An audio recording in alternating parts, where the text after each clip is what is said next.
Hi, my name is Ken again with GSG. I'm the Digital Territory Manager. And today I'm going to show you how to do perf cutting, cutting out your artwork in the Roland Versaworks 6 software. In order to properly do perf cutting, you need to know exactly how much force the cutting blade needs to get through the vinyl and the liner. So let's do that test right now.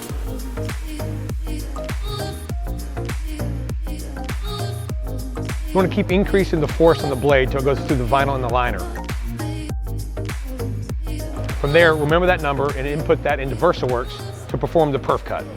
To perform a perf cut and cutting the image boundary, open up your file, go to the cut settings, cut controls, click the button, say cut image boundary, and then down here, click the button for perform perforated cut for image boundaries.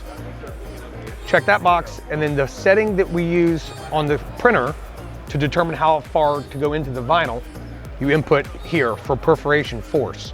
In this case, it was 120. Click OK and hit print. For more information, you can go to gogsg.com or contact your local outside sales rep.